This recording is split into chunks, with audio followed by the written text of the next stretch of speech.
Nah, sekarang kita lanjutkan bagian yang B, yaitu ketidakpastian, ketelitian, ketepatan hasil pengukuran. Nah, bagian yang pertama itu kita bahas adalah ketidakpastian hasil pengukuran. Nah, ketidakpastian hasil pengukuran ini ada beberapa jenis yang akan kita pelajari. Yang pertama, ketidakpastian pengukuran tunggal, kemudian ketidakpastian pengukuran berulang, kemudian ketidakpastian relatif. Nah, kalau kita bahas satu-satu ya. Kalau ketidakpastian tunggal itu adalah pengukuran yang dilakukan sekali ya. Pengukuran yang dilakukan sekali atau satu kali ya. Nah, jadi sekali aja namanya tunggal kan. Kemudian kalau misalnya ketidakpastian pengukuran berulang itu dilakukan pengukurannya secara berulang. Berarti pengukurannya berulang lebih dari pengukuran berulang. Jadi lebih dari satu kali ya. Berarti datanya tuh minimal ada 5 ya. Jadi kalau ini datanya 1, kalau ini datanya minimal 5. Minimal ada 5 data gitu ya. Kemudian yang C itu ada ketidakpastian relatif. Nah, ketidakpastian relatif ini adalah pengolahan data hasil pengukuran akan menghasilkan banyak angka di belakang desimal. Jadi karena hasil pengukurannya itu banyak angka desimal, jadinya maka dilaporkan dengan ketidakpastian relatif. Jadi berapa banyak angka yang akan kita ambil nanti. Nah, itu sekilas tentang masing-masing ketidakpastian itu ya. Nah, secara detail mari kita bahas di slide selanjutnya. Nah, yang pertama itu kan yang A, ketidakpastian pengukuran tunggal.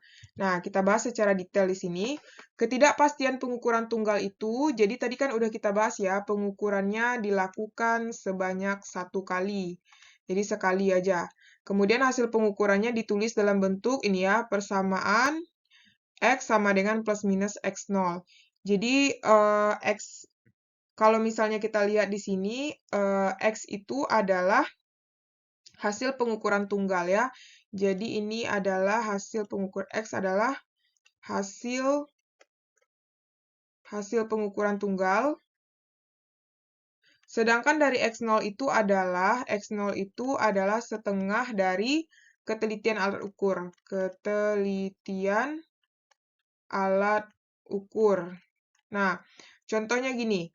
Contoh, hasil pengukuran 12,5 cm. Berarti kan cara menulisnya berarti hasil pengukurannya adalah X. X-nya kan 12,5. Berarti kita nulisnya itu adalah 12,5 plus minus.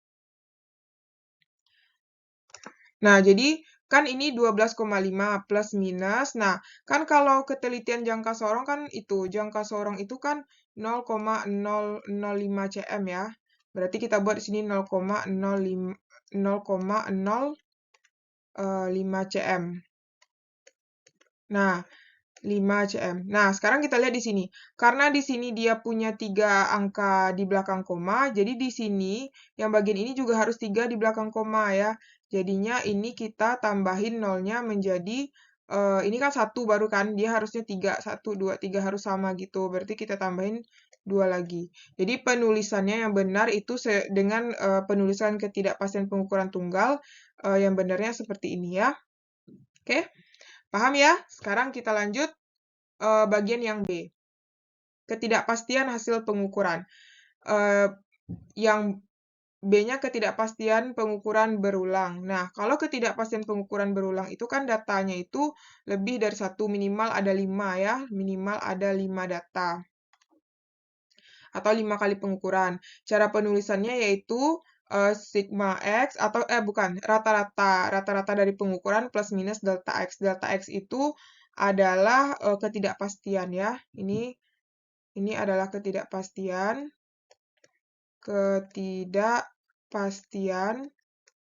Nah, sedangkan yang ini itu rata-rata ya. Nah, jadi jabarannya ke sini. Rata-rata. Jadi ini adalah rata-rata hasil pengukuran. Rata-rata hasil pengukuran.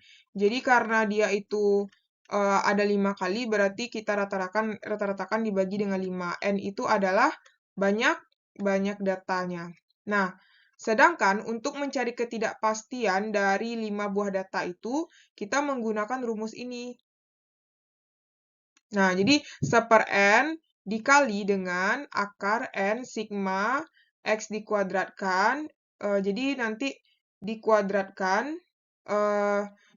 dulu baru dijumlahkan, dikurang dengan jumlah semua dikuadratkan per N kurang 1 gitu. Oke? Untuk lebih pahamnya, kita lihat contoh soal ketidakpastian pengukuran. Nah, untuk contoh ketidakpastian pengukuran berulang, berikut ada contohnya ya. Nah, silakan adik-adik pahami contoh yang kakak jelaskan ini. Di mana katanya di sini, hasil pengukuran tabel sebuah papan kayu menggunakan jangka sorong, yaitu, nah ini ada 5 percobaan ya. Nah, kita buat di sini, 5, berarti ini XI, yaitu data pertama dapat 5,12, data kedua 5,10, data ketiga 5,13, data keempat 5,13, data kelima itu 5,11. Nah, kemudian ini kita cari juga ya XI kuadrat, karena kita butuh juga nanti. Nah, ini dikuadratkan, dapat hasilnya adalah 26,214. Kalau yang ini dikuadratkan 26,0100. Ini dikuadratkan 26,3169. Kalau yang ini dikuadratkan 26,3169. Kalau yang ini 26,1121. Nah, ini kita jumlahin ya sigmanya. Ini berarti kalau dijumlahkan hasilnya adalah 25,59.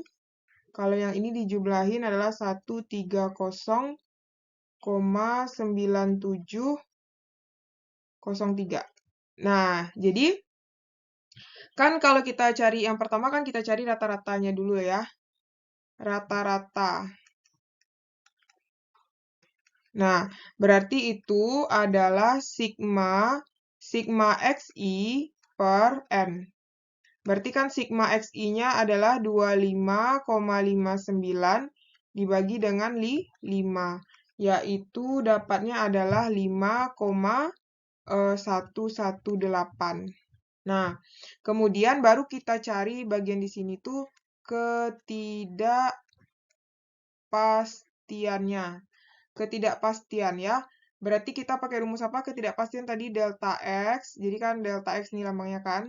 Sama dengan 1/N akar N dikali sigma XI dikuadratkan dikurang dalam kurung sigma XI dikuadratkan per N kurang 1. Berarti jadinya 1/5 akar dari 5. Nah, sigma XI dikuadratkan itu kan tadi 130,9703, ya kan? Dikurang sigma XI dikuadratkan itu adalah ini ya, sigmanya 25,59 kita kuadratkan. Jadi karena ini udah kuadrat, ya bagian ini udah kuadrat, jadi nggak perlu lagi per N 5 kurang 1.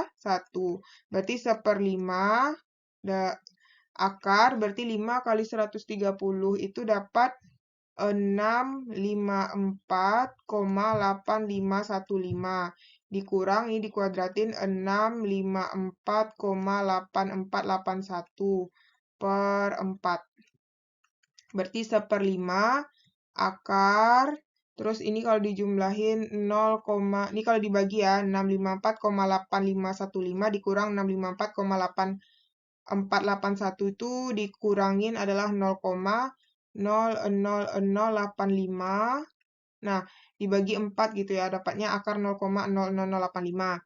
Nah, terus jadi hasilnya ini nanti 1/5 dikali akar ini, itu adalah 0,000583. Nah, kemudian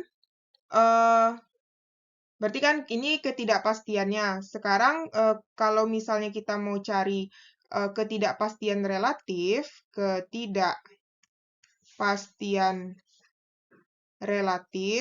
itu rumusnya itu kan adalah sama dengan delta X per X rata-rata dikali 100% kan. Nah, karena kita udah dapat delta X-nya itu adalah 0,00583 per ini per 5,118 kali 100%, ya kan? Nah, kita lanjutin di sini ya. Itu berarti hasilnya adalah 0,11% ya, 0,11%. Atau kita bulatkan menjadi 0,1%. Nah, jadi karena ketidakpastian relatifnya sebesar 0,1%, angka penting yang dilaporkan adalah sejumlah 4 angka penting. Kan kita udah ada bahas aturan-aturannya kan. Kalau misalnya 0,1% itu berarti angka pentingnya yang dibulatkan itu harus kita tuliskan menjadi 4 angka penting ya. Nah, jadi di sini kan ini ada 1, 2, 3, 4, 5 kan. Kita maunya kan 4, berarti sampai 4 aja ya. Berarti di sini kan kita buat di sini. Berarti di sini ada 4 AP. 4, bukan 4 AP ya, 4 di belakang koma gitu ya. 4 di belakang koma berarti sampai sini aja nih. Kok ini dihapus? Nah, berarti 1, 2, 3, 4 sampai sini kan. Nah, berarti ini harus kita oh sorry, dia kan dia 4 angka penting ya. Maksud kakak tuh bukan, ya ini benar ya, 4 angka penting. 4 angka penting, tapi 4 angka pentingnya tuh bukan yang ini ya, bukan ketidakpastian relatifnya. Ya Allah, bukan salah ya. Tapi dari rata-ratanya. Nah, jadi rata-ratanya itu kan kita punya berapa AP nih. Dari sini kita patokan AP-nya ya. Pas ya, ini 4 AP. Nah, berarti pas ini semua yang kita masukkan. Berarti pengukurannya ini harus kita bulatkan dulu. Berarti 0,006 ya dibulatkan. Jadi pengukuran yang harus kita tuliskan itu adalah jadi hasil yang dilaporkan itu adalah kan X rata-rata plus minus delta X, ya kan?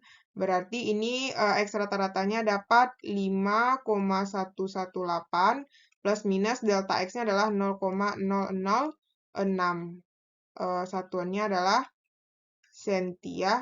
Nah, jadi ini adalah hasil yang akan dilaporkan, oke? Nah, mungkin adik-adik punya pertanyaan, boleh komen di kolom komentar.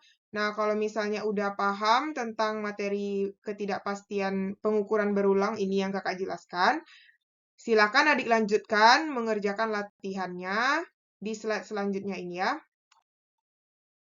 Nah, ini adalah slide selanjutnya yang akan membahas maksudnya itu latihan soal tentang pengukuran berulang.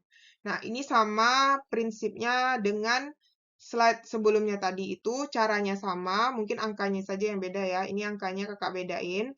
Nah, silakan adik-adik cari ya di buku catatannya masing-masing. Setelah kan materinya udah dicatat tuh, nanti bikin di bawahnya buat latihan supaya lebih paham. Karena kalau semakin banyak latihan, semakin kita menjadi paham. Oke? Nah, untuk adik-adik yang ingin melanjutkan belajarnya, silakan klik video berikut ini. Nah, ini adalah lanjutan video dari pembelajaran kita. Oke?